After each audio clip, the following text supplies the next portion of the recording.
Good evening to everybody from London, and may I say good afternoon from the United States. Hey, how you doing?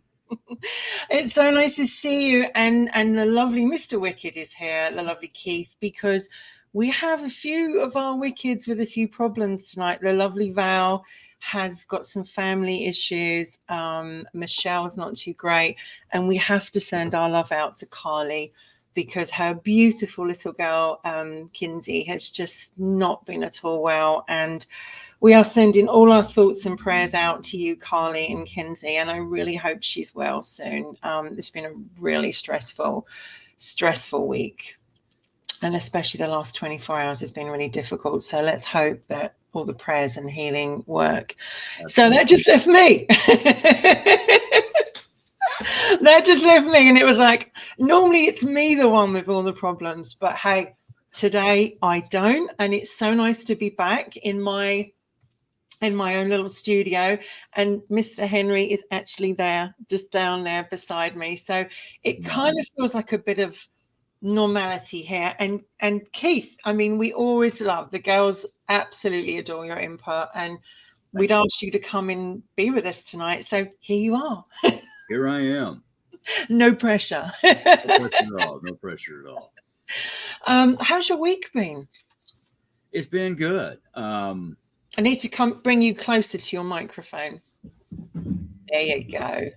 Let me bring the microphone a little closer. Bring it across. All right, how's that? Yeah. So how's your week been? It's been good. Work was a little rough Thursday. Had a learning experience. That's what we called them. We didn't make a mistake. We had a learning experience. Yeah. But Friday the 13th, it went extremely well. Great day, great evening.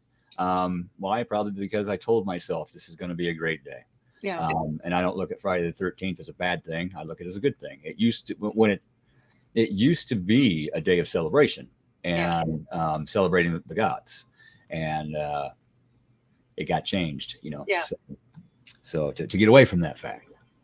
It's weird, isn't it? Because this October, it's got, isn't it, this Friday the 13th, and lots of different moons as well. It's like everything has come at once in October. It's a really powerful month. You're just now looking all the bits up, aren't you? I had to mute my mic for just a second so I could jump over to a page and turn the volume down because it was about ready to go. Blah. You were just looking at. I just want to say a quick hello. Hi to Sandra. Nice to see you joining us from London. Cobra Paranormal, Otis and Sarah Youssef. Well, Sarah, 3 of our ladies are ill, so you just got me.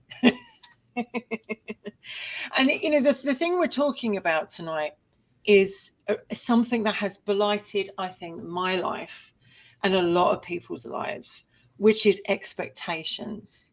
And it's not something you're taught when you're young. No. It's not something you're taught at school, like, listen, this is going to be, expectations versus reality. And that's why when I put the photograph of Leonardo DiCaprio in one and Austin Powers in the same one, you're going on a date, you're expecting Leonardo DiCaprio, and Austin Powers turns up. It's kind of like, that's the reality. Sometimes our expectations are never going to happen, or they are too high, and therefore we get hurt, or we cause someone's expectations. And when did you find in your life, Keith, that expectations was causing or has caused problems? Oh, very early on. When I was younger, before the age of 6, I always assumed that life would just be a happy family. Mm-hmm. Well, at age 6, that expectation turned into reality. And the reality was that wasn't the case. My mom and dad got divorced. I didn't understand what happened. Abandonment issues. And it's just continued through life, relationships, friendships, workplace. It kind of happens everywhere. But it's easy to let it happen. You meet somebody, they portray themselves as this person, Yes. and you expect that person, and then they make a promise to you, and then the reality of the fact that they're not going to keep that promise hits, and it's like, oh, so you're this person. And that can be very, just like Sarah said, that can be very disappointing. Yeah, absolutely. I mean, that's why I put it out there, because it's a fact. I mean, I've got this thing that I've always said: if you're going to talk the talk, you better walk the walk. You know, because for me, it's like everybody talks, and they probably have very good intentions when they're talking about that subject or they're promising something. Mhm. And even ourselves, to be fair, even ourselves, we can say things at the time that we mean, and then actually find when it comes to it, we can't do it. And Right. I think what Sarah writes is that obviously it leads to disappointment. It also can lead, I think, to also damage, because if you don't bring those expectations to a level where you are, you know, it is more reality. You are setting yourself up to be hurt again and again and again. Absolutely. That example I gave you before we hopped on the show, when my wife left, you know, say, hey, I want to talk about this. Okay, I'll call you tonight. So I would come home, sit on my couch after work, phone in my hand, waiting for that phone to ring. Yeah. Never ring. Hey, you didn't call last night. Yeah, this came up. I'll call you tonight. Okay. Same thing. Over. Months later, I finally had to put my phone down. Every night I set myself up for what? Disappointment. I finally had to face the reality that she didn't want to call. Mm-hmm. She's down there doing her thing in her new town, having her fun, but she wanted that foot in the door. Is it like having that sort of string, that carrot that Yeah. still keeps you there? And Yeah. I think, I was talking about it with Val and Michelle this week. We were talking about the difference between expectations and hope, because they are very different things. And I remember Jim Carrey once said, hope is a beggar, because it will keep you wanting and waiting. And in some ways that's very, very true, because I don't know about you, but when I was younger, I believe my expectations started with my father. So if my parents were separated, and they were divorced, and my dad would say, I'll be here at a set time, wait for me, I'll be here. And I would wait, and I would wait by the door with my bag, my little bag, and I was waiting for him, and he never turned up. And if he did turn up, it was a lot later. And what would happen is that I would have this, he'll be here, he's going to be here, he's not going to let me down. And my mum used to say to me, and I think she was trying to do it really tactfully, I know your dad says he's going to be here, but there is also a possibility he's not going to be. Now, I was quite young. Dad was on a pedestal at that point. He's not going to let me down. And he did. And he did that more than once, until one day, Keith, I turned around and said, that's the last time you're ever going to do that to me. And I never waited for him again. That changed our whole relationship. I never waited for him again. And I think that is played a part in all my relationships in life. If you're going to say something, do it. If you say, I'm going to call you at this time, call me. Or if you can't call me, message a reason why you can't. And before the days that we had mobile phones and we could just message someone, all we had was the telephone. All we had, and used to pick it up to see if the ringtone was still working. Yes. And I think we set ourselves up.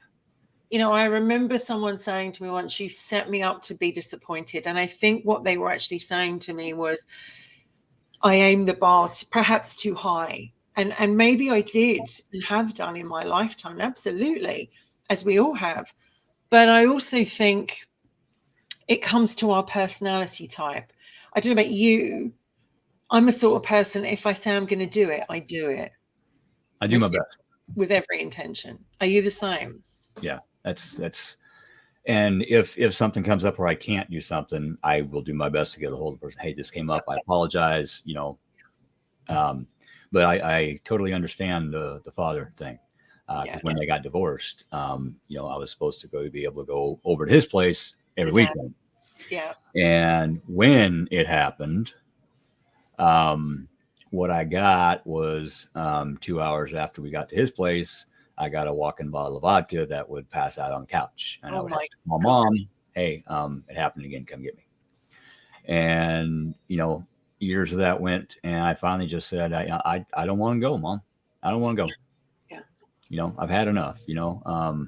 He'd take me fishing and pass out on the bank, and I'm there by myself out in the middle of nowhere. Yeah.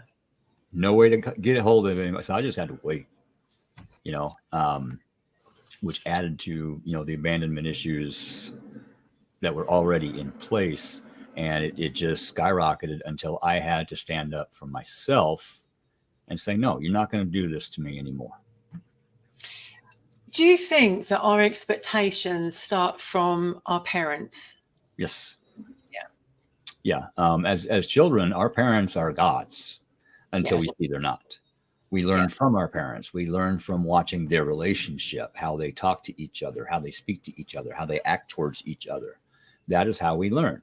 And if you grow up in a toxic relationship where expectations are never kept, that becomes the normal. You think, okay, that's the way a relationship is supposed to be, until you actually find a relationship that is actually real, you know, and then that's going to seem so different to you that you don't think it's real. You don't think that can happen. So you back away from it. Yes, there's something wrong.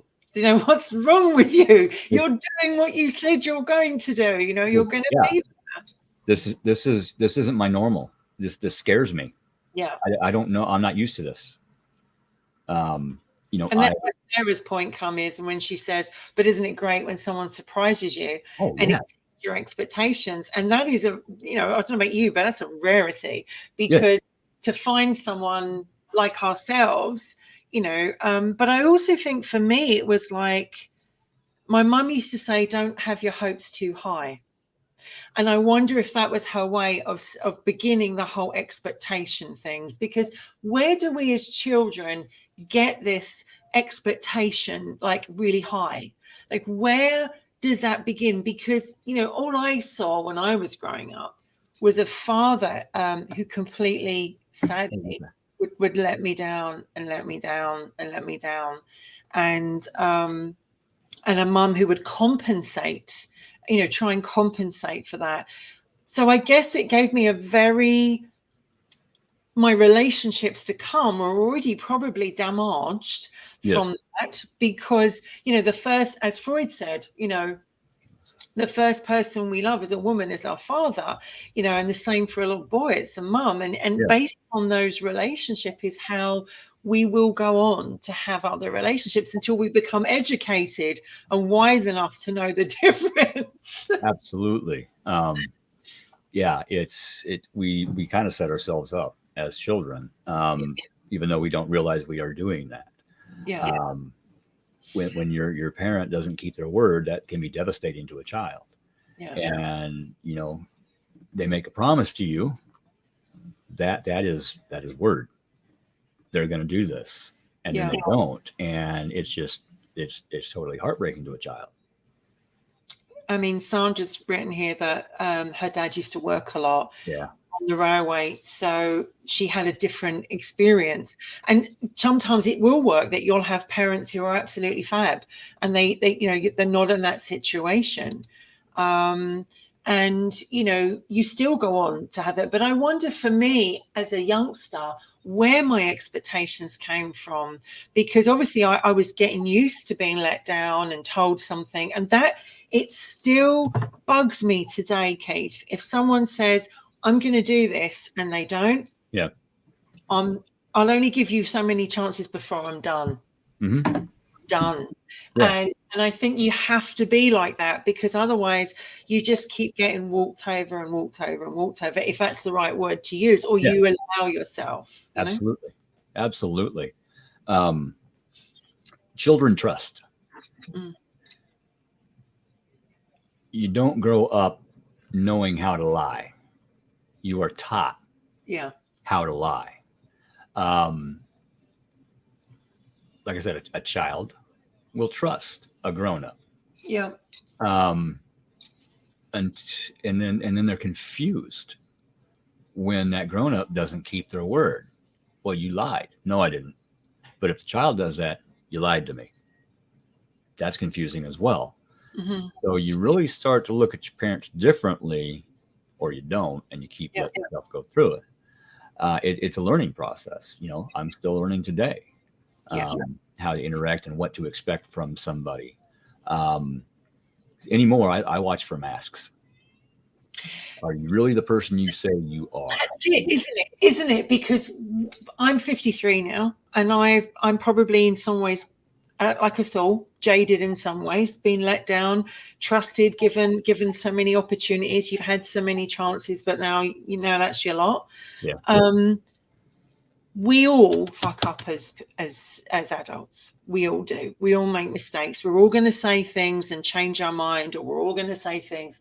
When I got married for the first time, and I want to use this as an example, your marriage vows. You're expected to keep your marriage vows. Otherwise, what's the point of saying them, right? What is the point of saying, I got to remember it now, to love for better, for worse, for richer, for poorer, in sickness and in health. So death do us part. Exactly, or keeping only unto you, which one you want to put. And when I said my vows, I absolutely meant them 100%. I was going to keep them. As time went on and my marriage started to fail, my first marriage, I found that I had to look into myself and said, I actually can't keep what I promised anymore. I can't. And so I broke, I ended my marriage and I broke that. The second marriage, that was broken on me. And I think the second time you get married, I don't know how many times have you been married, Keith? I can't remember. Twice, like me. The second time you get married, you think, please God, I've done this once, right? I've said it once. Please don't let this fail. And you're right. There's a lot riding on it because you know what's coming from you if this doesn't work. Yeah. And I remember when when I said my vows for the next time, I was physically shaking with the expectation that I was marrying someone who I absolutely loved and adored, and hoped that he would be keeping exactly the same vows as me, only to learn very quickly, like 8 months into our marriage, that wasn't the case. Yeah. And I went down badly. Yep. Because I had, oh my God, I've trusted again, I've given again. And my expectation was, why marry someone if you can't keep your vows? Yeah. Why do that? So getting married, is that an expectation that people are going to keep their vows, or is that a hope? Both. I think it's both. I really do. I had an expectation and a hope that my second marriage was going to be lasting. Mm-hmm. What I didn't understand at that time was she had been wearing a mask, not portraying who she truly was. And I found out after we separated from a very reliable source, family member of hers, that the Shannon that I met was not the real Shannon. They liked the new Shannon, and they hoped that marrying me would instill that new Shannon on a permanent base. However, eventually the mask came out and the old Shannon came out. So the reality came out. Yeah. So not only was I disappointed, her family was disappointed as well. And I had to make a decision. The circumstances for her leaving, and she had every right to leave, don't get me wrong. I do not blame her for leaving. It was probably a good thing. Mm-hmm. But the way it happened with the paranormal causing issues and everything else, I sat back one day and I thought about this, because we had been talking a little bit, we had talked actually quite a bit and made amends with a lot of things, understood a lot of things. And I'm like, with the way that ended, a lot of that was not us.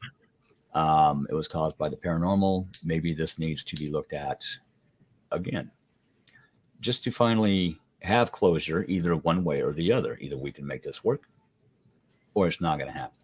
Mhm. So I asked her, hey, do you want to try this again? And she's like, yeah, I'd like to. Okay.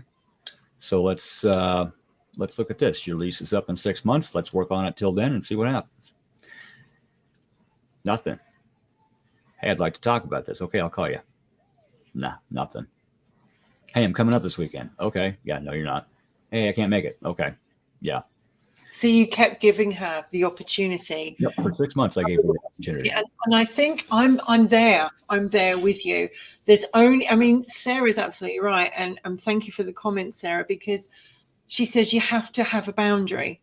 And I think we learn boundaries as we get older. I absolutely think we learn boundaries when we get older. I think when we're younger, we're a bit of an open book. We give a lot of allowances. And the choice on what we choose to accept in our heart and soul, absolutely. Because just bring up these other, Sarah's brought up love, honor, and cherish, and obey. Some people still have that. I don't know many, but some. Sandra said she was married once. That was enough for her. Steph says, hi, Steph, how are you? But do you believe that you evolve and sometimes a partner can't evolve? Absolutely. You have to grow. You have to grow alongside each other, because if you don't, one of you is going to go like this and the other one's not. It's a balancing act. You lose your balance. Yeah. What happens when there's a pole in the yard and the wind's blowing 300 miles an hour in a tornado and it blows over and eventually its balance is lost? What happens? It falls. That's what happens to a relationship. This, because I looked at this earlier on and it was like, hi, Steph. What are some unrealistic expectations in a relationship? And I'm just going to pick a few that they've picked. That you're never going to change. And that you'll always want the same things, because that is an expectation and that's not reality. You are going to change. Yeah. You may probably want different things at different times, and your appearance. Another thing that seems to be an expectation is that when we get with a person, we look our best, we hair's done, smell really good, we make an effort. It's our expectation, if we've not been with that person for a very long time and not lived with them, that who we're marrying is what we're going to get. But the appearance can change. A lot of people go, oh, they've let themselves go. They're not the person, I thought they were. I thought they'd always be the same. Another one is having sex on a regular basis. And we're just looking at the relationship side of things. I expected to have a sex life. When I got married, I expected to have a sex life. That was not the case. Oh. Second time round, that was not the case. It was, I didn't realize that I was marrying someone that it wasn't a big thing. And I didn't see that at all. So I was kind of like, oh my God, not only have I got married to this person who's, like you say, there was a mask and it's come off. Mm-hmm. And I always feel another way is like, your partner is not always going to agree with you. You're not always going to sing. And so what do you do if you can't, you're in stalemate? And it's like, well, I expect you to be on my side. I expect you to take my side. There's a family argument and your other half, you're expecting them to back you up and be on your side. Yeah. And they go, I don't want to be involved in this. Yeah. Or they start agreeing with someone. You're like, hang on a minute. I expected you to be on my side. And it's like, these are things that causes arguments. Another one is expecting them to know what you're feeling. None of us are mind readers, right? So what does it take? Communication. I know. It's that C word again, isn't it? And my last girlfriend, I would communicate how I felt. She would ask me, okay, what are you feeling? Mm-hmm. I would tell her. She turned around, no, that's not how you feel. This is how you feel. Yeah. No. Of course, Phil Guy's come in right and said, like, sex where, like, Phil Guy. He has to come in. And I think also the expectation is they're going to want to spend time with me. they're going to want to be with me. What's the point of being together? And have you noticed very quickly after the chase of a relationship, and I'm using the relationship first before we can look at another scenario, after they've got you, they don't try as hard to keep you because they have you. Your expectation was that they would. Yes. Yeah. And a lot of times you get into like a narcissistic, empathic type relationship, and the narcissist is wearing that mask full on until that ring goes on that finger. Boom. I got you. Now I can be me. But sometimes it's even without the ring. You know, sometimes even without the ring, it's Living like, together. Yeah. you know, and also thinking that you're a priority in a relationship. You would expect in a relationship, whether it's in the family, whether it's a friendship, whether it's a romantic relationship, that you have some form of priority. And when you discover quite quickly that actually you can be quite down the pecking list of that, that can be a shock. Sure. That'll hurt you. I have had that. You expect this and you get that. Yeah. Been there, done it. What do you do when you're the person that hasn't kept up the expectations? I try to figure out why. Why didn't I want to keep the promise I made to this person? Or why couldn't I? Is it that I couldn't, that I didn't want to, or I chose not to? I got to look at where I was at in that situation before I can figure out how to talk to that person about said situation. And if it's the fact that I just changed my mind and I did not want to be around that person, again, I gotta soul search it and figure out why. Maybe I'm not supposed to be with that person that day. Something you touched on just a minute ago. In the United States, they have a saying, ride or die. Yeah. That means support your partner no matter what they do. Yeah. No, you're being stupid. I'm going to tell you, you're being stupid. If you are in the wrong, I will explain. Hey, we need to talk about this because I don't feel you're in the right. Maybe you're not seeing, some aspects. Can we talk about this? I am not going to fully, if you're doing something destructive, toxic, I will not support you in that. I will not. I like Melissa's comment, Keith, when she says they like the thought of being with a person. Yes. That's when they have you, the chase is over. So over it, then things change. I mean, that's absolutely spot on. I think that has come and played a part in my life in so many relationships. It's like, you keep them at a distance, you put your boundaries up, you keep them at a distance, and you're like, no, you're not getting any further. This is as far as you're getting. And bit by bit by bit, they knock your wall down. They took your bricks down one by one. And then when you let them in and you think like, okay, you've shown me so far, my reality so far has been you being consistent or wanting this or making me a priority, whatever. And then the next thing you know, they act completely different. Yeah. You're priority, you are down the list of things, or they show you a different side. So your expectation has gone from, but I thought you were this kind of person because that's what you showed me. Yeah. But now you're showing me something completely different. You end up with a completely different person than you thought you were going to get. It's just like, okay, am I falling in love with this person, or am I falling in love with the idea of a relationship with this person? I got to catch myself with that, because my imagination, it'll work all day. Okay, this could happen, this could happen, this could happen, this could happen. Is that reality, Keith, or is that your expectations of the way you would like things to go? And is it time for that now? So it's something that I have to watch. But I think that happens quite a bit out there. You meet somebody, you think they're this person, so you start falling in love with the idea of a relationship with that person. And that's when you stop dropping your boundaries a little bit by bit. And then boom. The chameleon. Melissa comes up with a good point of chameleons. Yeah.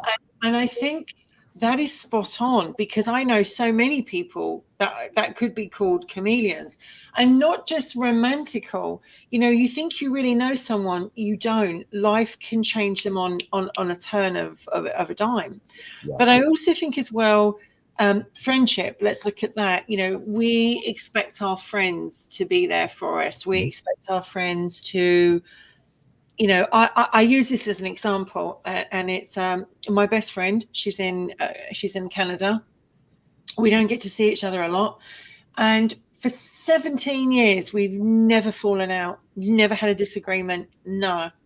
And last year was really, really difficult for both of us, and we had not even a disagreement, but we saw a situation in life very, very differently. And instead of talking about it, our expectation was I would be a one way, she would be another way, and we would both be a set way.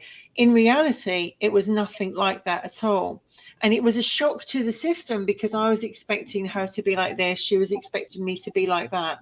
And so in a way, we had to have some time apart to look at the situation and go, okay, what's really going on here? And I think that gave us time to then come back to it.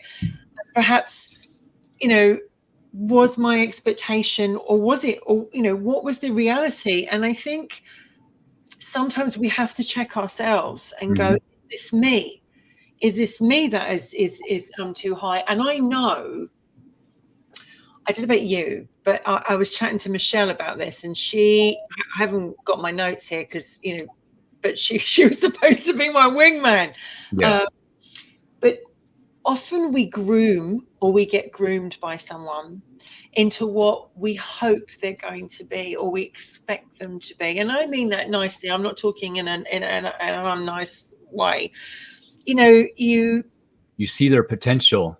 Exactly. You see the potential, you help them out, you try and make their life better for them, and then they move on to someone else, to something else, and everything you did for them, actually someone else gets the benefit of it. And it's like, that's my expectation. I expected them to be with me, or be around me. It's okay to see what a person has the capability of being. Yeah. But it's not your job to fix that person so that they can grow and be who you see that they can be. That's their job. And if they don't want to, they ain't gonna. So if you don't see some kind of effort for them to grow themselves, chances are they're not gonna. I also think as well that, you know, we're looking in here when we're talking about some expectations that we do expect. And one of them would be trust. Yeah. There has to be trust. I expect to have trust. If you haven't got trust, you've got nothing. Exactly.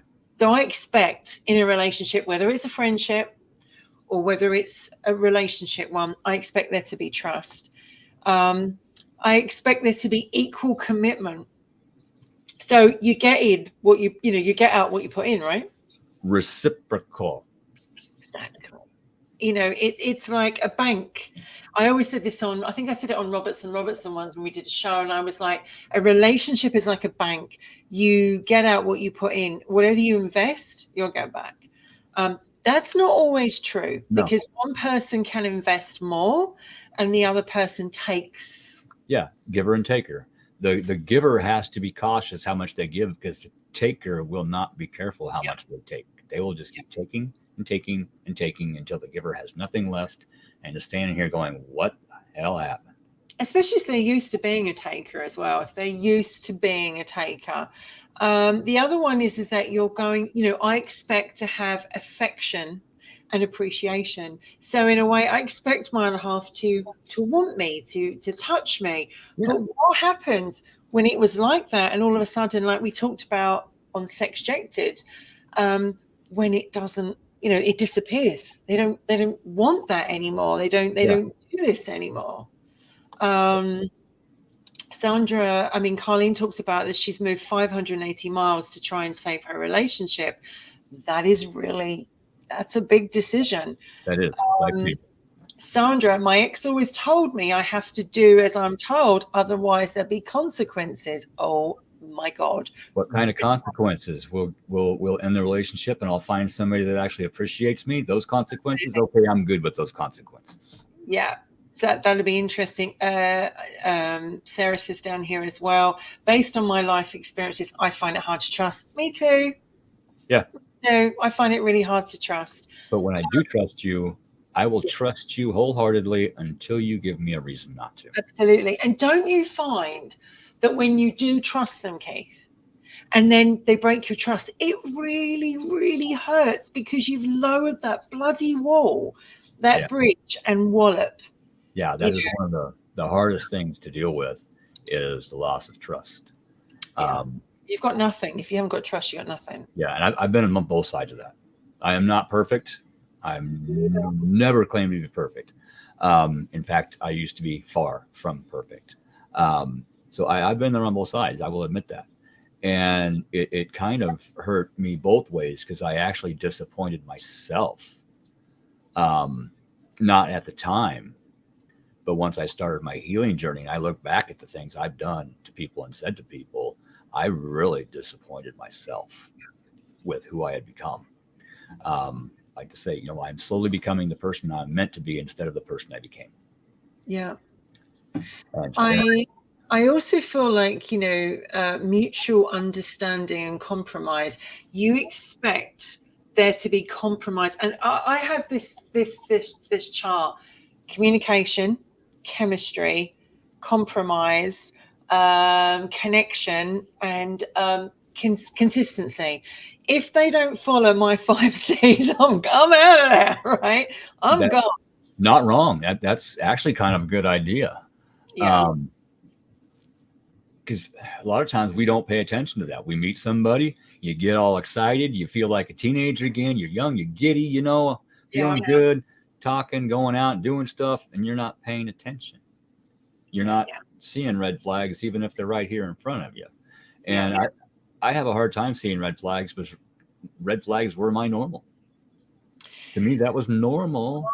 That's a hard one, isn't it? When you're used to red flags. So it's like, for me, it's like, no one comes with a book to say this is a red flag, and every one of our red flags are different. And Sandra says he used to get angry and frighten me. That is control and also abuse. And when a man does that, it's because, that's his way of feeling really, really strong to make the woman feel really weak, and just despicable in my book. And I've been there myself. I also think respect, I at least expect respect. And that is completely different to trust, right? Yeah. Respect is like, you respect me. Like, so don't lie to me. Don't bullshit me. Don't lead me down the garden path, because that's another thing that I don't know about you. I am sick of people that lead you down the garden path. They take you so along the road, whether it's with a job, whether it's with the promise of something, whether it's in a relationship, and then it doesn't happen, or they just disappear. That is something that I find so frustrating. Yes, they just pull the rug out from under you. Look at this. I'm going to give you this. I will give you the world. And then that rug gets pulled out from under you. You fall on your tail. You look up and it's like, what do I have? What have you given me? And I think Sarah's point about you do start to wonder at yourself, and you go, what did I do wrong? Is it me? Is it me? I'm the common denominator. And that is a very thing that I've done over and over again. I'm the common denominator. So for instance, you go on a dating site and you start talking to someone, and they've got great photographs, right? And these days we all know about the ghosting and the whole gaslight and everything that goes with it now. Yeah. And, you can normally tell who's sort of normal to not, because they put a lot more work on their profile. Yeah. But you arrange to meet this person, and they say, and you see the photographs. And because remember the days before we had video chats, before the days you could say, oh, let's do a video call. You've arranged to meet them. You've looked at the photograph. You think, okay, well, this person seems really attractive. I'm really looking forward to it. And then you get there and they don't look like any expectation you had because of what they showed. And you're like, I've got two choices. I can leave, or I can and go along with it. And that happened to me. I went out, this was years ago. We used to thing called, I don't know if you guys ever had it, teletext. Mm-mm. Did you have that, teletext? No. It was kind of like on the TV, and you could just join it, press different colors, and it would come up with type words and everything. Yeah, we had something similar. God, what was that? AOL? I don't remember what it was called, but we had something similar. You could get a keyboard that you could hook up to your TV, and it had the programming, and yeah. And I remember, like, I got talking to this guy from teletext, and we arranged to meet up for a date. He had a good job. He was a lawyer. He seemed to be all, above board. And he said he looked great. Thanks, Sandra. Yeah, she remembers it. She probably would do from the UK. And I remember going to the tube station and thinking, okay, I'm looking for this tall guy with this image that he's given me. No lie, when he turned up at the tube station, this is going back, oh my God, it's before I got married. So I'm going back into my mid-20s, Okay. Mid to late is my age away. And he turned up, he was tall, he was very thin, he had bright red hair, big jam jar glasses, nothing the way he looked. And I was like, oh. Just like, oh, and I thought, well, fair enough. I'll give him. I'll go for a drink with him. He's come this far. I'll go for a drink with him. And I was pretty pissed because I was like, you have not looked like anything that you told me. And I actually said to him, you look a lot different. And he's like, really? Well, that's how I see myself. That's how I see how I'm dressed and how I'm looking. Anyway, we went for this drink. And what he wanted to be versus what he was. I think so. Being the fact he was a lawyer, you think he'd come out with the real thing as well, right? Especially as they pride themselves on that. Anyway, cut a long story short, I couldn't handle it, and I dropped him back at the tube station, and I was like, so I missed a bullet because there was no sexual attraction, there was no chemistry, there was no connection, because the person I'd been talking to was fake. And it didn't exist. And that was like when I got married for the second time, my husband, he had this internet dating profile, like hundreds of them. And so what I thought I was marrying was about 20% real and 80% not. Yes. So as we were together for 6.5 years in the end, but it damaged me. Yeah. And I think you're never the same after you're damaged. And I don't care what people say is, oh, you can get past it, you can work on it. You do to a point, but it's there. Yeah. You have to take time to heal from that. And sometimes that can take years. There's no time limit on healing or trauma. It filters on these apps, Facebook, TikTok. Okay. You'll get a friend request from somebody. So you'll go check out the about section, hit the photos, hit their posts, see how, what kind of person they're like. When every single photo of them is filtered so heavily, you can see the filter. Yeah. And there's not one single picture of them with their actual them. Mm-hmm. That's a red flag. No, delete. If you go missing, how's anybody going to find you? They ain't going to know what you look like. Yes. I mean, I'm all for like removing a few lines here and there. What's wrong with that? Right. But at the same time, what you see is kind of what you get. And I think that it's very hard to take someone, Sarah says about it's sad that we can't take people at face value, but it's become very hard to take people at face value because life has shown us that when we do, we get hurt. So we're all tentatively walking around going, can I trust you? Is this real? Because expectations are, nowadays the younger guys and ladies that are coming up behind us, there's a completely different world for them. It's all on much social media. It's all with the filters. It's all with, you've got to have this, it's got to be that. It's a very, very different world. Their reality, they have this expectation that they have to look a set way. They Yeah. have to act a set way. If they're not like this, no one's going to want them. And so there's a lot more pressure than there was on me when I was late teens in my mid-20s. TV, movies, that teaches these kids this is how you need to be in order to, survive and, get to where you want to be in this world, get the relationship, get the job you want to be. And a lot of that is so fake. It's crazy. So that's what they do. And then when reality hits them, they're like, wait, this isn't how this is supposed to be, but yet it's reality. If I meet somebody, friend-wise, coworker, relationship, possible relationship, I don't care. I want you to be you. I don't want you to pretend to be somebody to impress me or to get me to like you. I want you to be you. If there's a spark, okay, let's talk about it. If there's an interest as a friend, or, okay, I can put up with you as a coworker, whatever, but I want them to be them. If you lie to me about who you are, I'm done. Yeah. Don't do that. Be real. Be you. I'm Do gonna you be me. find that remember, like in the good old days, we were supposed to get married and not have sex before marriage. Oh, yeah. It was not the way, we were guided that, it's better that you don't have sex before marriage. And the expectation was you're going to get married, you're going to live happily ever after, a Labrador, picket fence, 2.3, whatever children, and your husband's going to worship and adore you, and he's going to be Prince Charming, whether it's in bed or out of bed.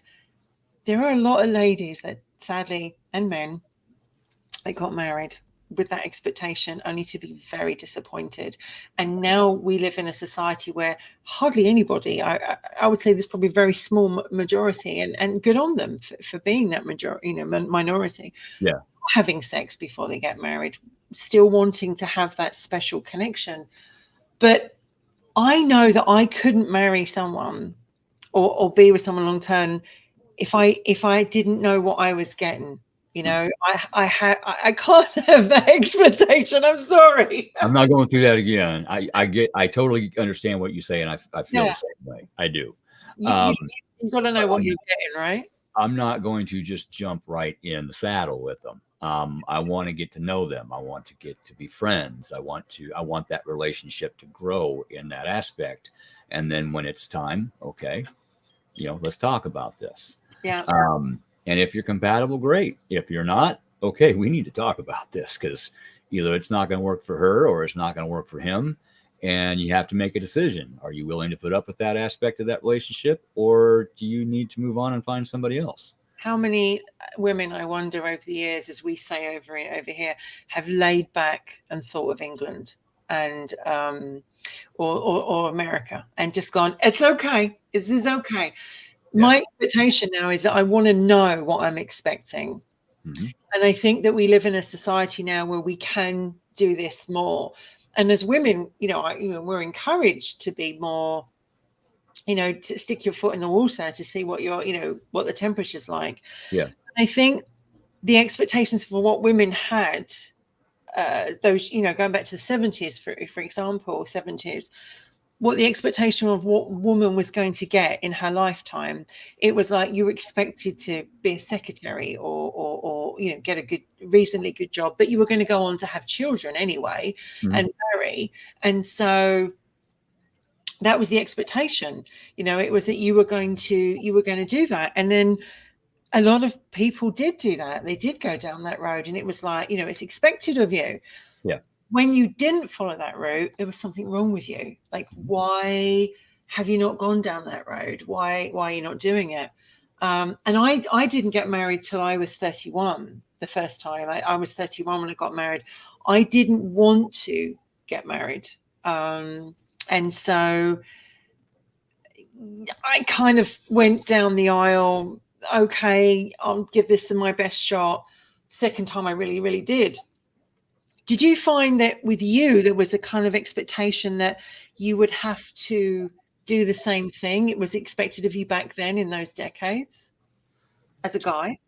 Yeah, kind of. When you start dating somebody and you get serious, everybody expects you to work out and get married and last and be happy.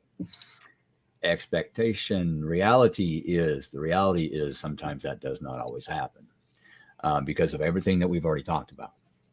And maybe it's great in the beginning, and one of the partners does something that they shouldn't have. That can really break that trust barrier. And once that trust barrier is broken, everything else will suffer. The home life, the sex life, the friendship, everything, it will all suffer. And the more that trust is broken, the more that's going to break up. Now, you said something, earlier, till death do us part, or I did. I said those words both times I got married. I threw a loophole in there. Okay, we had a death in the relationship. Not a physical death. There was a death in the relationship that made it okay for me to get divorced with myself. It made it okay with myself to break those vows and get divorced. Loophole. How did you feel though? Because you were brought up similar decades, I guess, to me. Yeah, and I'm 50. you're supposed to make it work. The expectation was, I know people, and without bringing them in, but I know of a couple that are still together. Yeah. And their family expected them to stay together for the children until the children have reached an age. Well, those children have reached an age and they're still limping along when actually they should be freed, but it was kind of expected by the family. You've made your bed to lie on it. Mm-hmm. That's the expectation. You've made your bed. The reality is, I want to get out of it. But it's their new normal. It's their normal. Yeah. Why would you want to step out of your comfort zone and find something better? It's your normal. Stepping outside that comfort zone is going to take effort. It's going to take bravery. Mm. Some people don't want that. They're not ready for that yet. Okay, we're all right. We're getting through this. This is normal. Let's just stay comfortable. Let's stay comfortable. And do you think, like, quality time, let's look at that. An expectation is, if you're with someone, whether it's a friend, whether it's a relationship, you expect to spend quality time, and each person's versions of quality time is very different. Yeah. I hear from a lot of ladies, as you probably do with guys as well. He doesn't give me enough time. We don't spend enough time together. He's always around his friends. He's down the pub. It's always like, oh, it's golf. I'm a golf widow, or he's drinking more. He doesn't. What's wrong with me? Why doesn't he want to spend time with me? Why doesn't he want to give that time to me? That's a thing that I think you would expect, that if you're with someone or you're friends with someone, they would want to be with you. But the truth is, some people want to pick you up and put you down as they see fit. And it's about what they want. And it's a bit selfish, isn't it, really? Absolutely. I am not a pen you can just throw in the junk drawer and shut that drawer until you need me again. Yeah. I am not a tool. I am not an option. I don't expect my partner to be an option either. I like spending quality time with whoever I'm with. Mm. Now, does life always allow that to happen? No, not always. My first 2 marriages, I was working 2 jobs trying to support. They also had jobs here and there, but a lot of those funds from those jobs, I have no idea where those funds went.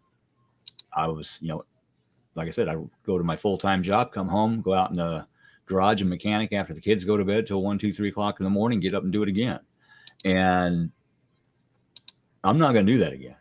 Yeah. I have my job. Eventually I'll be done building the house. But right now I'm comfortable enough here. I can choose. If I come home from work, if I want to work on the house, I can. Mm-hmm. If I want to spend some quality time with somebody, I can. And I want to share this home with somebody eventually. but you need to be able to sit down and communicate with them. Okay, what's your version of this? What are you used to? This is what I'm used to. I may have to compromise here and there, and I'm okay with that. I just need to know in advance. Yeah. Let me know what you expect, and we can go from there. Communication. Again, communication. Let's talk about this. I mean, when you talk about expectations, it's like you're anticipating a certain outcome. Yeah. You also have a vision in your mind of how things are going to play out, or how someone's going to be, or how things are going to be. Yeah. And there's also having a set idea of what you want or need. So, for instance, you meet someone, and they say, this is going to happen. I'm going to make this happen. And you think, well, they're telling me it's going to happen. I'm hopeful. How long do you hope for? That's what I said in the comments of the promo. How long do you give a person that opportunity to not prove themselves? It's almost the wrong word, but to fulfill what they say? Because if you have a vision in your mind of something, like, I expect, what they're saying, this is going to happen. I really want to see you. I'm going to spend time with you, or I'm going to come here, or we're going to go and do this. And then you're like, how long are you giving someone? When you're not seeing that happen, when do you say enough's enough? That's a good question. And every case, every scenario is going to be different. You need to pay attention to the whys. Yeah. Okay. Why do they not want to spend time with me today? Why are they not keeping this promise? Okay. Is there an actual legitimate reason? Okay, cool. Understand that. If not, you need to kind of second guess things and take another look. There's a word and I can't think of it. When you have to be around your partner 24/7, you have to know where they are. You have to be, you can't stand to be away from them. If you're away from them, you're sad, you're depressed. And I can't think of the word. I know what it is. I just can't think of it. It would come. Yeah. But that used to be me. Yeah. And now I'm good. I finally learned how to live alone and spend time with myself. Yes. And I almost had it. I have no dependency. Codependency. Thank you. Dependent. That's my word of the week. It's been my word of the week, because so many people are codependent on each other. Yes. It's like, I need them, they need me, and I think in some ways we're all guilty. Sure. We're all guilty of being codependent. Sure. But when it physically affects you to, not be around that person, you need to look at why. Yeah. Mine was, I never lived alone. That was my biggest fear, is living alone. And it took a long time to get over that. Every lesson since, Shannon left has been a lesson in not being codependent anymore. And a lot of the people I meet, they're like, you're ghosting me. You haven't sent me a text in 3 days. Absolutely. I'm not ghosting you. I'm working. I got my house. I'm doing this. Phone works 2 ways. If you have a relationship or a connection where you're all talk all the time, and then suddenly they don't, then you start thinking, well, what's really going on? Yeah. Right? Because normally talk. And then, but if you've had one where you're not like that, and it isn't that kind of connection, you don't mind. I have no problem being on my own and spending time on my own. I probably spend a lot of my time on my own. Mm-hmm. But the truth is, when expectations are not met, we become disappointed. We become frustrated and even angry. Like, how dare you promise me that this was going to happen, or we were going to do this? And we become so attached to an expectation. Yes. That sometimes we cannot see the reality of the situation. Like, this is going to happen. I'm going to do this. Really? Like, let me ask you this question. Just checking where my little man is. Has your life turned out as you expected? No. Absolutely not. What did you expect would happen in your life? I expected I was going to grow up, go to college, become an archaeologist, and go dig up dead dinosaurs and name one after myself, the Otterosaurus. Right. um, that was a kid daydreaming. I was going to meet the woman of my dreams, have the perfect family, the perfect job, and anything but that has happened. Was some of that due to my decisions and my actions? You're damn right it was. I can say that now. But I've learned a lot.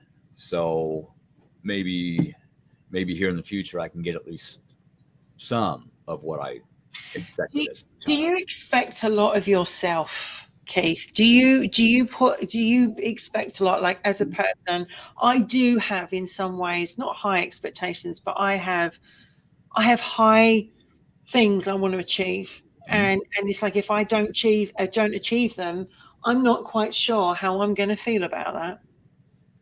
Oh yeah, I still want to do a lot of things. I want to write a book. I want to turn that book into a movie. Can I do that? I don't know, but I'm not going to know unless I try. And if I try and it doesn't happen, I've changed my way of thinking on that. I used to think I failed. No, I didn't fail. I learned. Maybe I can try it again in a different manner with experience and get a little closer. Mm-hmm. Rome wasn't built in a day. I've heard that saying so many times in my lifetime, and I'm a go-getter. I'm a Capricorn. I'm a go-getter. I'm like, if I say something, I'm going to do it, and I don't care how long it takes me to do it. I will do it. I will bloody climb that mountain. So I do actually probably hold myself quite in high expectation. When you're going to do this? It's not always possible, and then when I can't achieve it, or something's happened, I go down quite hard. And years ago, and I bring this up as an example because it's a great example, and Scotty's always great with his books, but Charles Dickens wrote a really good book called The Great Expectations. I don't know if you've ever read it. Basically, it's like there was a character called Pip in it, and he inherits money from a secret benefactor, and he thinks that this money is the stepping stone to marry the woman of his dreams. Because I've got all this money, I'm now a great person, someone's going to want to marry me, it's going to be wonderful. And he ultimately learns that money was not necessarily needed for part of a bigger plan, and he's realizes that he's taken life for granted, and all the relationships and gifts in his life, his expectations in the end robbed him of fully appreciating his reality. And that's what I wanted to bring in is gratitude, because I'm grateful to be here tonight. I'm grateful that Henry's here tonight. I'm grateful to have this conversation. But my expectation was, am I going to do this? Can I make this happen? Is it going to take off? And when it has actually turned out, there's a gratitude for it. Sure. I think sometimes we're very hard on ourselves. Yeah. And other people. I have been hard on myself. I set an expectation. I'm going to get this done on the house by that date. Life happened. It didn't happen. Mm-hmm. I used to get pretty upset at myself. I've had to change my way of thinking. Okay, I want to get this done today. It didn't happen because this happened over here. I had to deal with that. Okay, I can do this tomorrow. I can do this next Monday. It's okay. That's the way I look at things. And that's the way we try to look at things at work. Okay, we needed to get this done today. We didn't have this part. We can get it done when we get the part in. It's mindset. Yes. I do my best not to set myself up for failure. I give myself some leeway. I give myself some leeway. Hey, this is what I want to get done today. Here's my list. Great line. I set myself up for failure. We set people up to fail, or do they set themselves up to fail? Yes and yes. Yeah. Both. We set them up for failure because we expect this out of them when we're not sure if they can deliver. And they do the same thing to us, to themselves. it's a learning experience. And the more you learn, the better you're going to be able to choose on whether or not you need to be in that position or not. I think also, expectations aren't always realistic. I'm going to do this. This is going to happen. Really? Are you absolutely sure that's going to happen? I think we can set ourselves a goal. I'm going to get that job. I'm going to get on that plane. I'm going to have a great relationship, or I'm going to lose that weight, or I'm going to make this happen. And I think a lot of it is our own determination in ourselves. If we just look at ourselves for a minute, if you're determined to make something happen, you will do it no matter what life throws at you.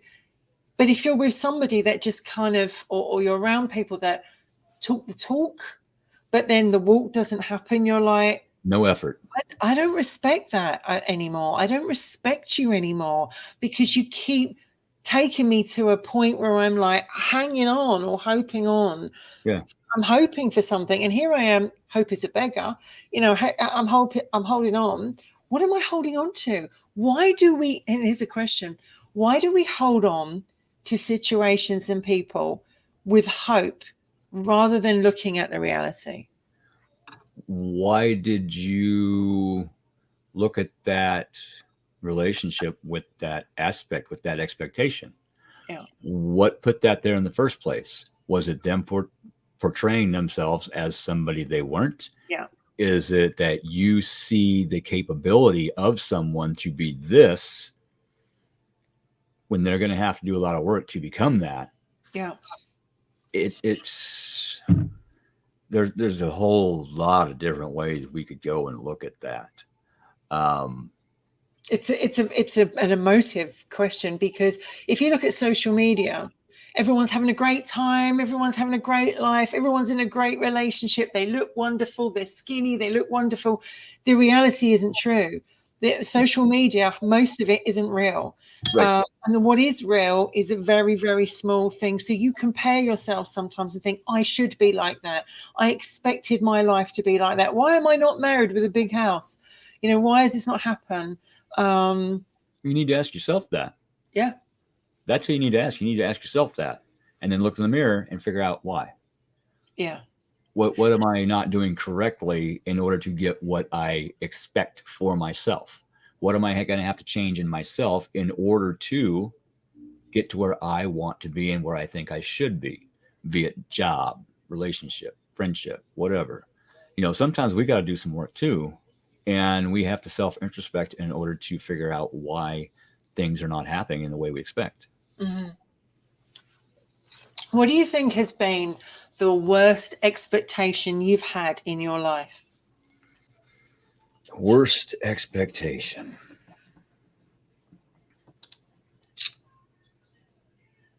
That I would grow up to be a good person and I'll always do the right thing.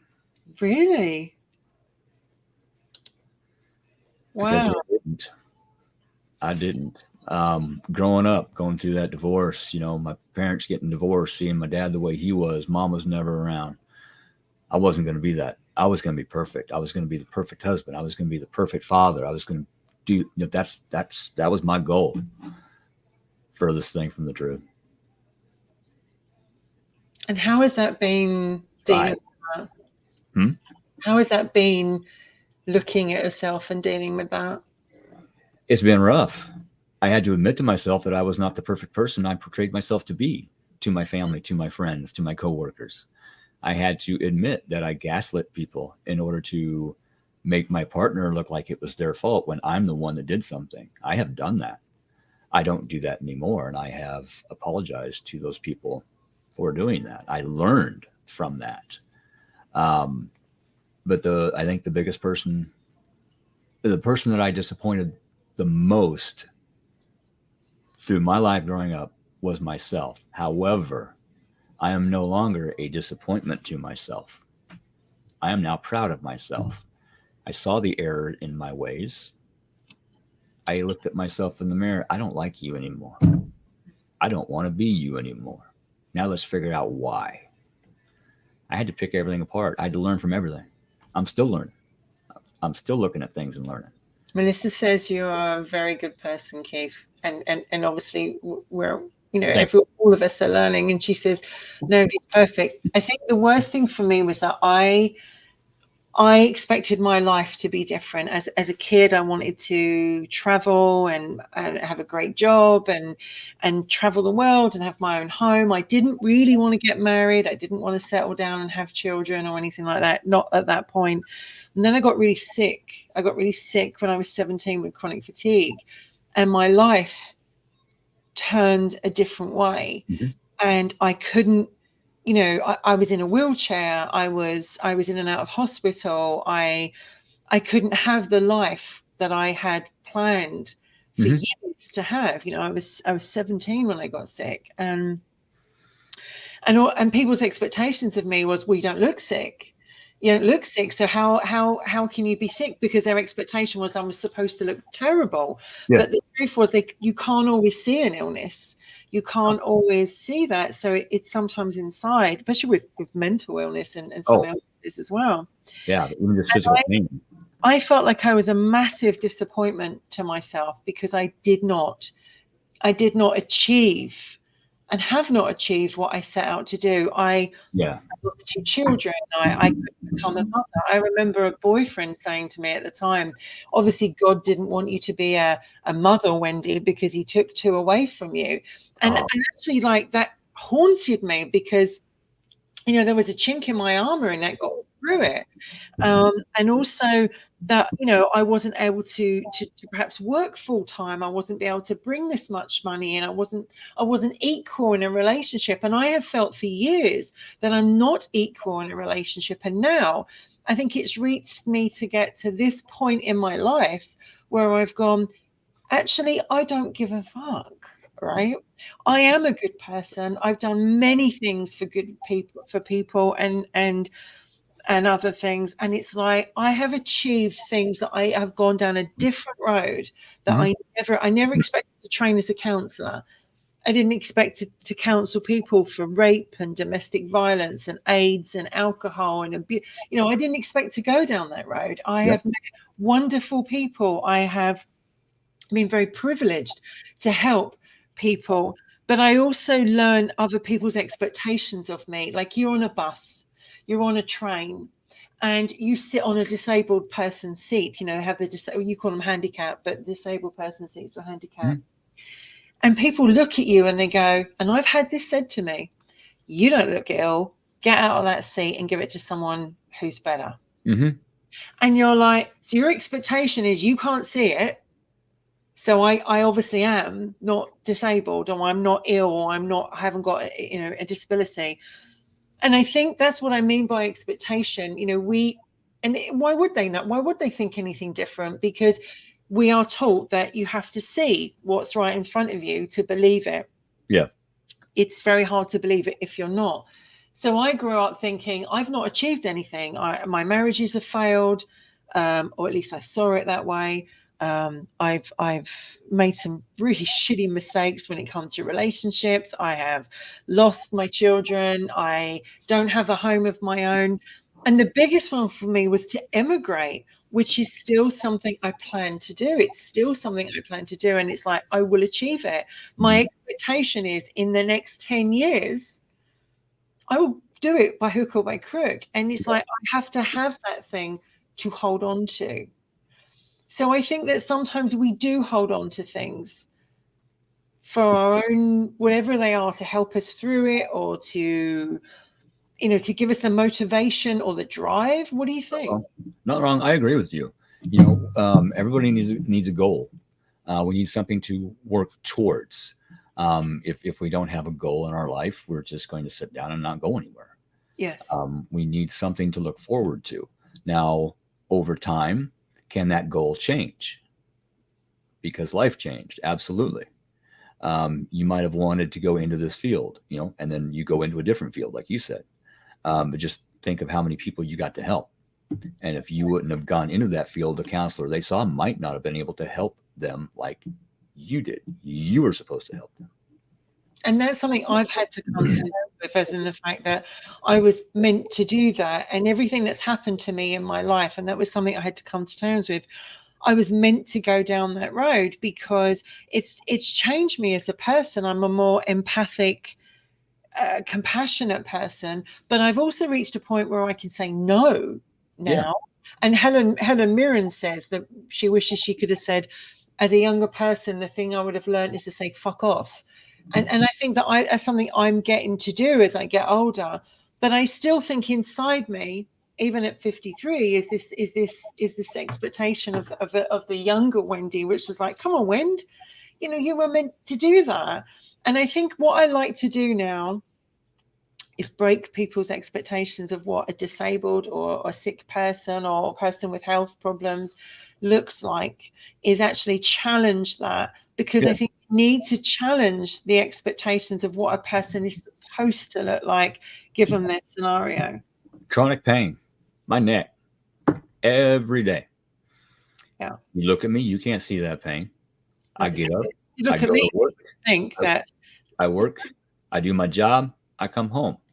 Some nights I lay on the heating pad and I don't move. yes, Sarah, I do. Absolutely. It's a Absolute control freak. I'm guilty of that, because what it is that you've had no control in your life, so you try and control the little things that you can control. Do you find that you're like that, Keith? In doing so, I found out I cannot control anything. So Very profound. I may try to guide, but I do my best to let things flow as they need to. I learn more that way. I tried to force myself to get a job. Now, it didn't come out the way I meant it to. I needed a job, and I was going to take the first one that I could get. So I went in and I almost demanded that job. I want that job. Spirit said, no, that's not right. You're not going to get a job today. And it kept going and going and going.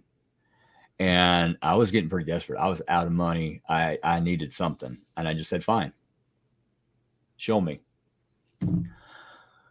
Guy I was on city council with here in Wymore calls me up. Hey, I need this oxygen sensor, special oxygen sensor socket to fix my car. Do you have one? Yeah, come on over, pick it up. He comes in, I show him the house, tell him about getting scammed and everything. And he looks at me and he says, come work for me. Like, really? He's the head of a company up in Beatrice. He said, yeah, come up Monday, come talk to me. I'll give you a tour of the plant. Okay. So I go take a tour of the plant, and I'm like, yeah, this is something I can probably do, looking at this and everything. And we talked a little bit more. I said, give me a week or so to think about it. And I did not make a snap decision. And a week or so later, he calls me up. Hey, got an option. I have this as opposed to this. Do you want it? Yes. Cool. When do you want to start? This day. Cool. I now am not a production worker doing the same monotonous thing all day long. I actually repair the plastic injection molds and maintain them. Better pay, better hours, insurance. I mean, it's perfect for me. But when I stopped trying to force the outcome of my situation, here it is. Spirit said, okay, now you're ready. Here you go. It is. I think we learn. I mean, one thing I would say, not that we like to give advice, but if you wanted to guide someone, right, be aware of your expectations and actually go, is this my expectation, or is this been an expectation that's been given to me? What is the truth? Because it is my truth and their truth and the truth. So actually, and be also, when you're in a situation, what are your expectations of it? What do you expect to happen? Should you be feeling this way? And when you feel disappointed, why? And you didn't get what you were hoping for, how could you have dealt with that differently? Because I think there's a very true thing. You set yourself up to fail, whether it's a person, whether it's a relationship. You're in a job. I expect to get that. What's the word? When you're bonus, I expect to get the bonus. I expect to have a better job given to me, and give it to someone else. And you think, well, hang on, I was the right person for that job. Why are you giving it to someone else?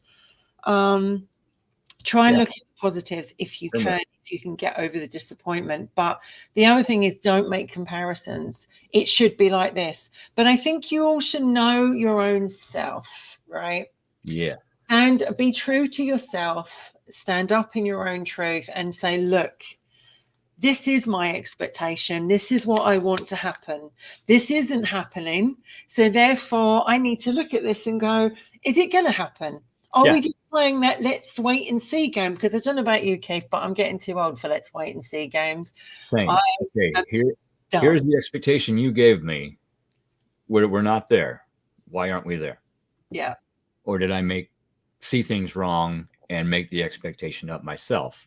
Even though you told me this is where you are, this is who you are. Okay, I'm not seeing it. Yeah. What's going on? It's an interesting topic, and it was something that came up in my life. How and I would say this, like, don't say something in your life or have someone else say something to you if you're not going to do it. Right. If you could say, well, I had every intention of doing it. Intention is very different to expectation and reality, right? Yeah. So, I hope that tonight, people have taken it's helped some people listening to learn from this, because at the end of the day, as Sarah says quite very truthfully, that sometimes the things we want are not what's truly best for us, right? And sometimes spirit knows that. Sometimes spirit hears conversations we don't know about, and spirit picks the person up and puts them over here out of your life to make room for a better person. And if you fight to keep that person in your life, you're going to keep going through chaos. What was that? Go. They said, if you love someone, let them go. And if they're meant to be yours and all that malarkey, they'll come back to you. But it's true, because I think we hold on to places and people and hopes for too long. And it's actually like, there has to come a time period when you're like, this is it. Sometimes two people have to learn separately if they are meant to come back together, even as friends, whatever. Me and a buddy of mine, me and him thought we each had issues with each other. We did not have issues with each other. Thought we did.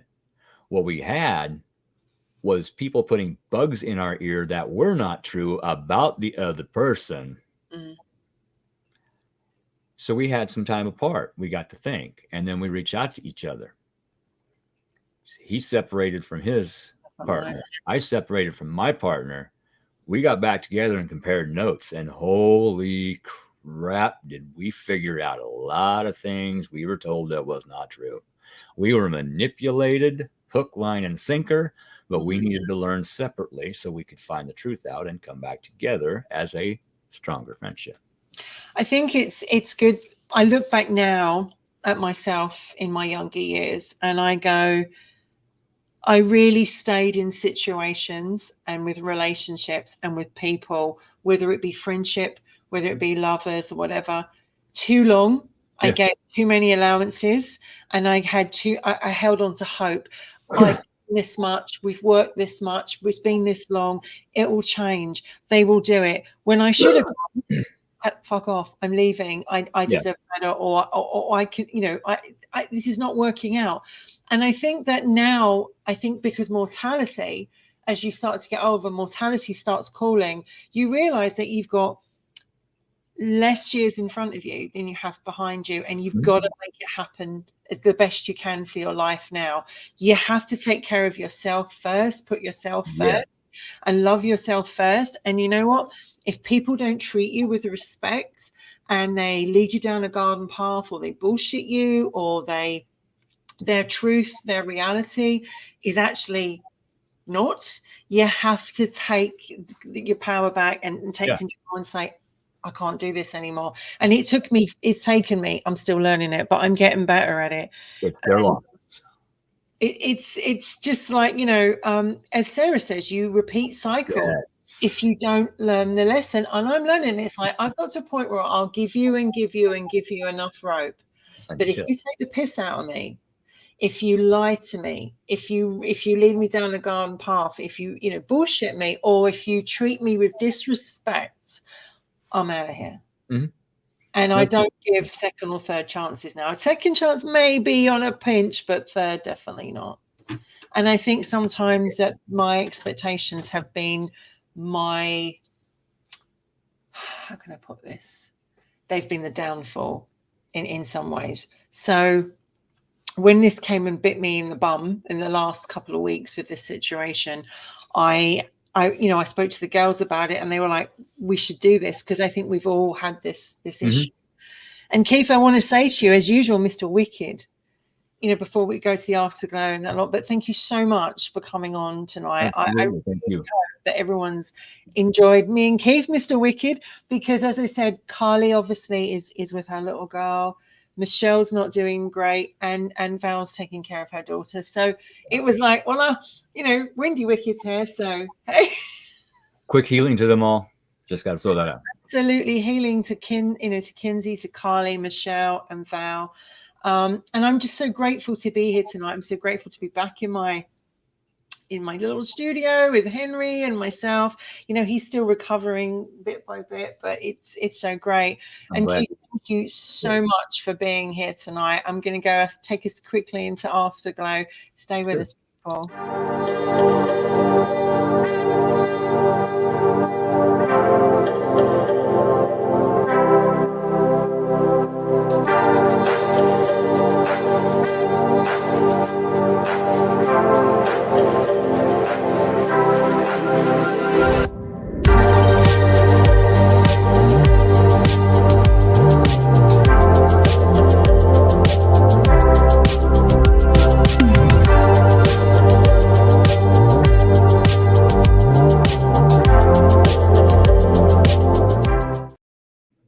And Keith's gone out to have a very quick cigarette. I know that.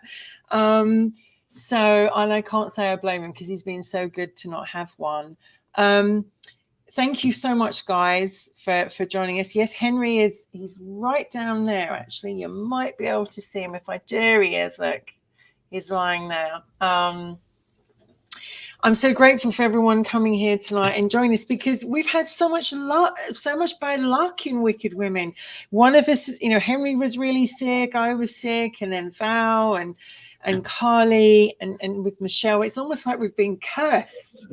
And it's so frustrating, because you're like, you want to do this show, you want to get it out, but life throws you curveballs. And did you have? I was saying you probably went out for a quick ciggy. Well, that, and I had to use the restroom, so. They were just asking where Henry is, and I was saying he's just there.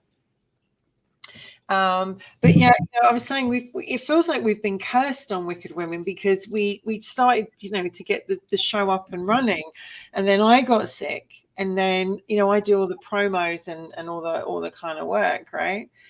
So we're doing what we can, it's to do what you can when you kind of thing, Wendy. Absolutely, Steph. It's been like that. And Carly's been unwell for a while. Michelle's getting married soon, so she's got mega stress. I remember those days of just before you get married, the last few weeks, and you're just like, I'm done. I want it done. And Val's got some family issues to do today, not well. So it's so nice. And what, Keith, you and I always work so well together. We blend really well together, and I love your energy. Sandra says her mum's back home with me now, recovering. I didn't know she had a fall, Sandra. I'm sorry to hear that. I hope she's doing better. I know what that's like, because my mum's had 2 trips down the stairs within 6 months, so it's a kind of constant worry. And when you're going between 2 homes, taking care of your mom, taking care of this house, Henry is a full-time job. He's on medication from morning till night. I didn't even know dogs could get meningitis, but but I think the fact that we get a chance to work together, Keith, I love that. And I love the fact that you come on, and we did a show. I think we did a show on a Wicked Women show a couple of months ago, didn't we? Yes. Oh, absolutely, Sarah. And yes, I did. I mean, that's why you didn't have Wicked Women for some weeks, because I was like, we're not doing it. We're not doing it because I just can't do this. And it's the same with Robertson. Yeah, priorities. Scotty and I have tried to come back so many times, and I was ready one night, and then he had to cancel, and then he was ready and I had to cancel. But you know what? Everything happens in the time that it's meant to, right? Yeah, after the fire, I had to take a break from doing the Otter Stand. I could not do it. I did not have it in me to do it. It took me about a year before I popped back on, and even then, it was okay. This is gonna be sporadic, and it was. Now I'm back doing it all the time. I got a guest coming on tomorrow, and then next week it's me and Joni again. So I'm starting to get other guests on me and Joni's off nights.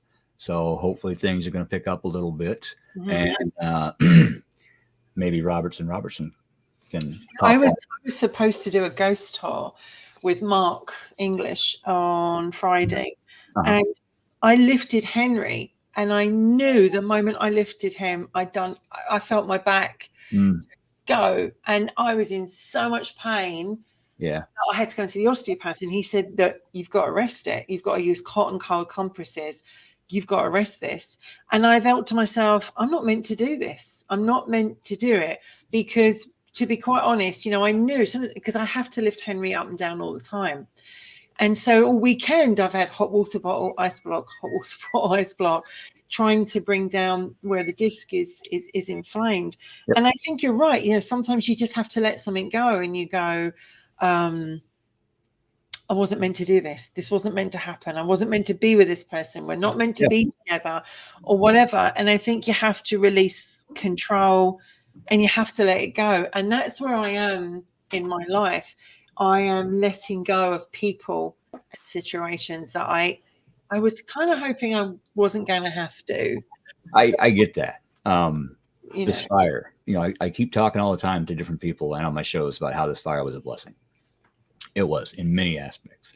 And one of those is it opened my eyes to who I was with, who that person really was. It's like a cleansing, wasn't it? Yes. I had high expectations of that person, of our relationship. And when the reality of what it actually was becoming hit me in the face, wasn't good. But I found the strength to stand up for myself and say, hey, no.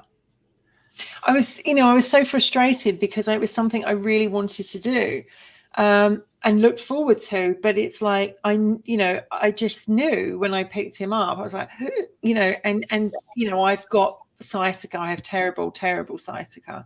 And TENS, I don't do well with TENS units, why I don't use it. But I think, like you, I have to, what's the word? Surrender. That.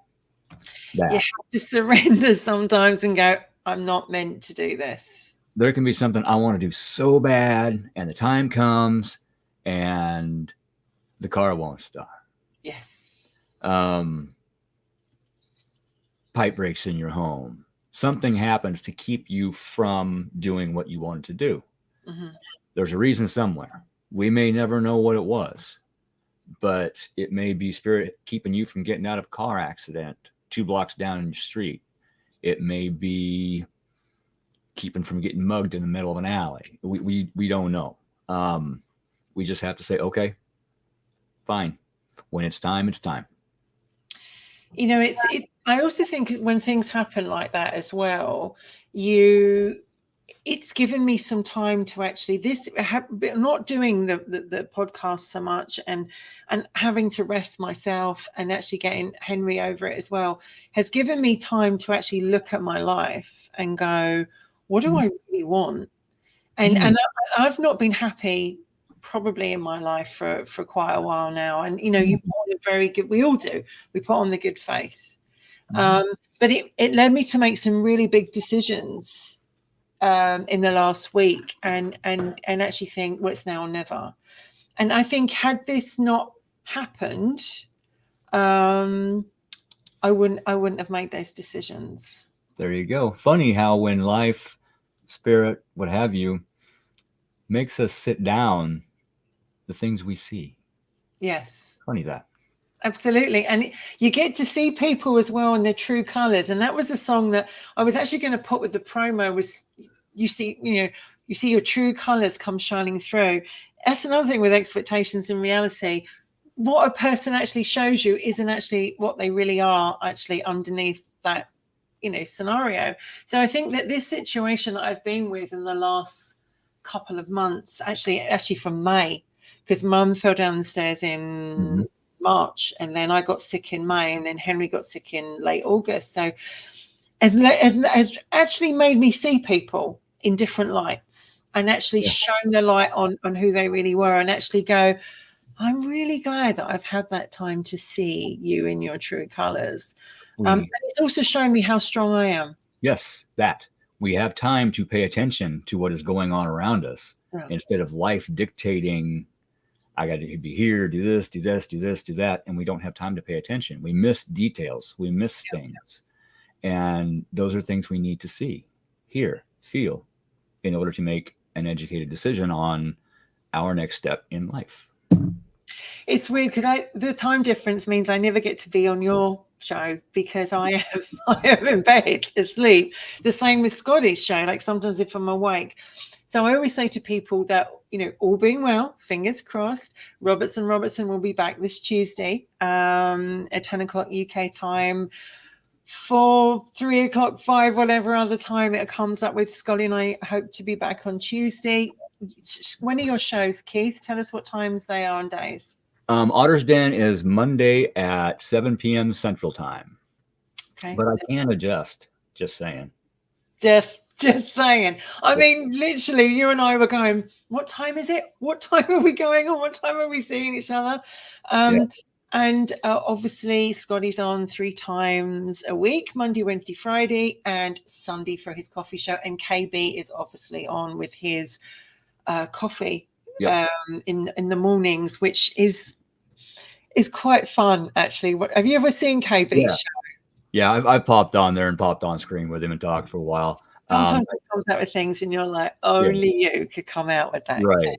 I can't do it anymore because I'm working during that time. But he's a heck of a guy. Good guy. I've met some great people through here. I never thought I'd end up doing my own podcast. I started with Mark English, with Strangely Us, which we hope one day to return to. And then Scotty was like, let's get Robertson going, which we have, and we did so well. And then life got really crappy, so we've had to take a break. And then we talked about Wicked Women for a while, and there was other women. I've had a lot of ladies that want to be a part of it, but because of the different time zones, it's not always possible for them to come in all the time. So Val and I are the continual wickeds, and Carly obviously, but life, as I said, throws. So hopefully next week there will be some more women on here. There you go. Everybody want to see some more women, so hopefully there'll be more women. But it's been an absolute fun time. Thank you so much to everybody that's come along tonight, to Sandra, to Carlene, to Sarah. Your input has been amazing. Thank you so much. To Steph, to Melissa, I'll make sure I've remembered everyone, and even Phil Guy, who's come in with the odd comment now and then. And I didn't tag you this time, Phil Guy, who just says he's going to avoid all the stress by staying single. Maybe that'll work, maybe that'll not. The way I look at it, I'm single until spirit puts somebody in my path. I'm sorry, what's that? We do have a topic for next week, but we never give it out until at least Wednesday. So you just have to wait. I like to sort of let Scotty get a couple of his shows out of the way. Thank you, Sandra. Bless you. I like Scotty to get a couple of his shows out of the way before I bring Wicked Women in, because otherwise, if I bring it out at the beginning of the week, you've got the whole week to wait. So it's normally from Wednesday onward. But thank you so much. And Steph, bless you. I'm very grateful to you. And Keith, without you, I'd have been sitting here just, Glad to help. So thank you so much to everyone. Have a great afternoon. Have a good night. And we will see you all soon. Take care, loves. Bye. Thanks.